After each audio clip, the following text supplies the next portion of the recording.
Last time on Abandoned Comfort, we sailed through a small craft advisory out of Marco Island to Little Shark River in the Everglades National Park. Along the way, we were averaging close to 7 knots until we were almost becalmed. Averaging 2 knots under sail, we made it to the anchorage just in time for sunset.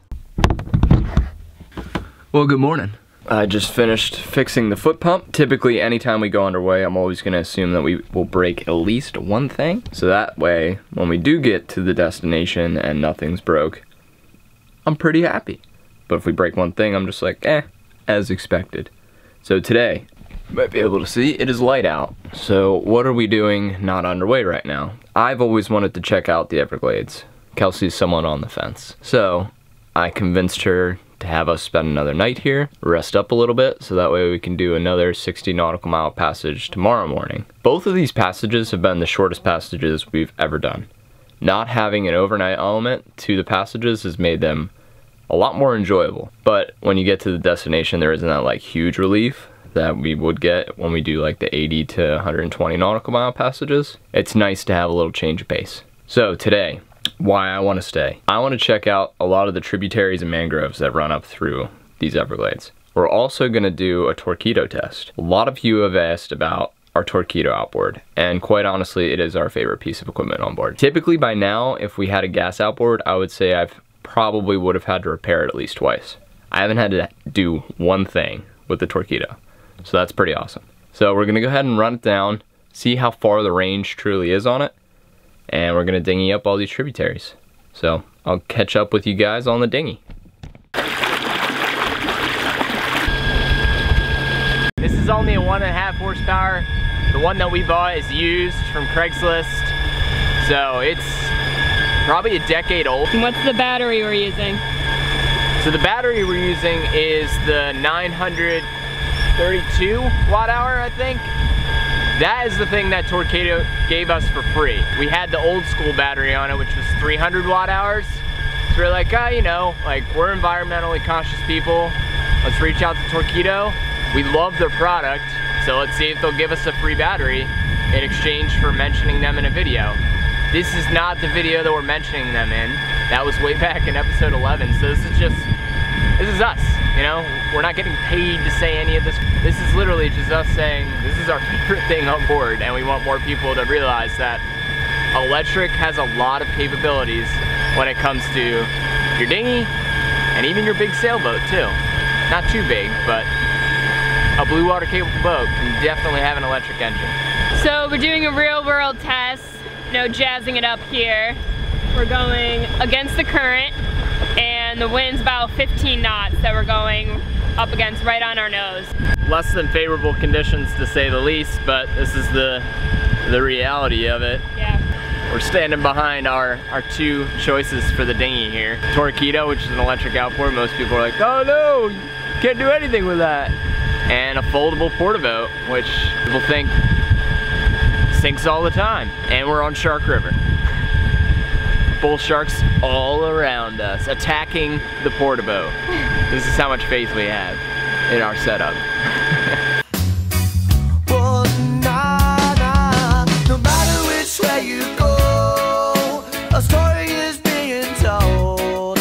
No matter which way you see, the day makes history. No, you say no matter which way you go, a story is being told. No matter which way you see, this day makes history. Oh.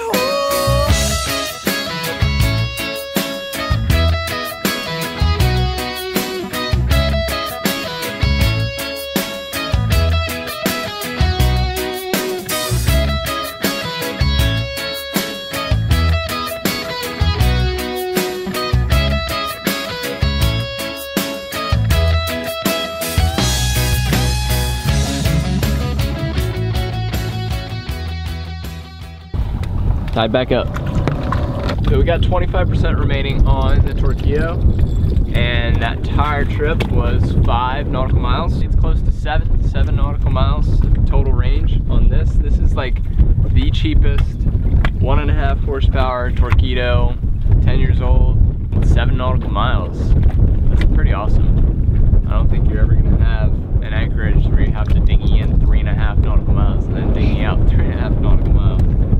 So the last bit was the torpedo, is its compactability and being able to pass it back and forth from the dinghy to the boat. Piece number 1, maybe a pound. Piece number 2, the battery. This probably weighs 10 pounds. I'd say that's the heaviest part. Not bad compared to traditional outboard, where you need to have a davit. And the last piece, this one is probably 10 pounds again, if that. I can pick it up with one hand. What's the one goal for today? To get to our next destination. By way of? Sailing. And only? Sailing. The goal of today is to not turn on the engine at all. That means sailing off the hook, sailing out of the channel, sailing onto the hook. The thing I'm most nervous about is sailing onto the hook. What about you? I'm reverse. Huh. Well, at least we got both sides covered.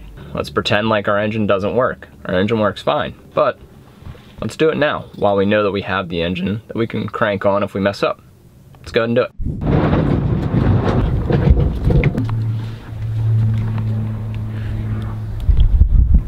Sailing out. Oh yeah. Ryan's playing with the wind right now. It's a little tight, but he's doing good. So we nailed it. The hard part for me is now done.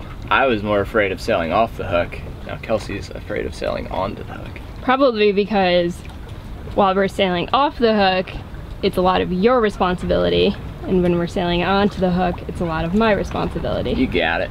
Sailing on the hook, I feel like is pretty easy. All sails are gonna be furled in, and we're just gonna drift in directly upwind, and then I'm gonna say drop it just like we do. I think my concern is backing down on it and making sure it's actually... We have to pretend like we don't have an engine, so we're not gonna power set, and people have been doing that for years. Like, you don't always have to power set the anchor. So we're gonna let the wind push us back, and we'll set on the anchor. And we got some pretty good winds today, surprisingly. Making 3.5 with just the main up. We're about to pull out the jib, truck on down outside of Cape Sable. So it's just like the tip of the Everglades. We're just gonna anchor off in the Gulf, so that way we have a quick exit for tomorrow morning to the Keys. Flying right along. So this is the most lean that we've been on with Rue on board, and he seems extremely concerned. Yeah. This is not what the weather called for at all. Gusting close to 25. It said gusts up to 12. Yeah. Our fun 10-mile passage has turned into a lot more exciting than it was intended to be. I guess our Garmin inReach just gave us pretty bad weather prediction, because this is not anything like what they were saying. So I don't know exactly what we're gonna do yet. We'll kind of play it by ear. We might end up sailing through the night to Keys, because we were planning on anchoring out in the Gulf, and it is it's definitely not definitely not anchorable. This is like great conditions for us. We're definitely gonna have to reef here shortly, but we're changing our plans, and as opposed to anchoring somewhere back there along the Everglades coast, we're gonna go straight for Key West. And no engines until Key West. So same rules apply, we got a reef. Sun setting now, and we just got a course set. We really did not want to do this passage at night just because of how many crab pots are out here. But we're following the wind, and we were already making like such good speed and time. Yeah. It is like a 75 nautical mile passage from Shark River to Key West. Yeah. We are almost halfway already. Like, we've been flying. Yeah. For most of this. So we need to slow down. Yeah, we need to slow down. Because we really, really don't want to go into the Keys at nighttime. For the first time. My popsy says, son, well done. Never have you caught one brand as this one. But my heart is aching back. And only she can make it stop. And she knows that. And my mom says, just try to be strong. Think with your head. Live with your heart.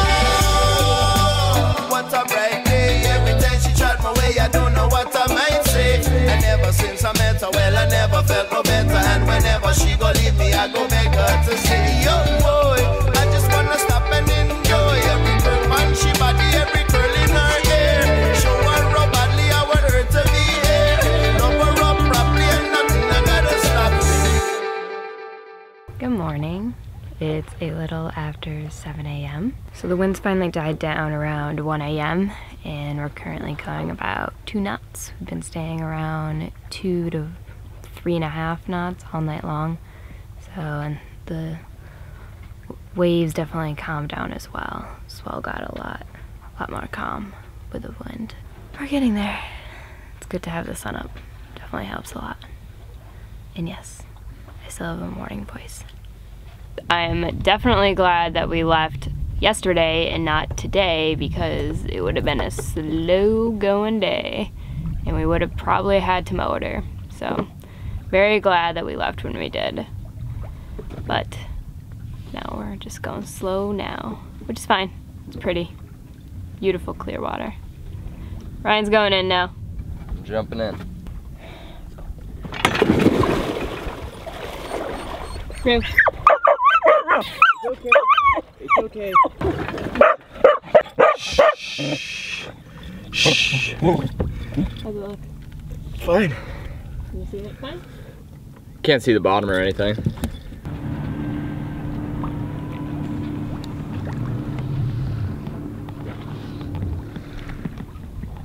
How fast are we going? Slow. The first 6 hours of our trip, we went 5 times as many miles as we have gone the last 6 hours. There's the entrance through the channel and then into an anchorage somewhere over there.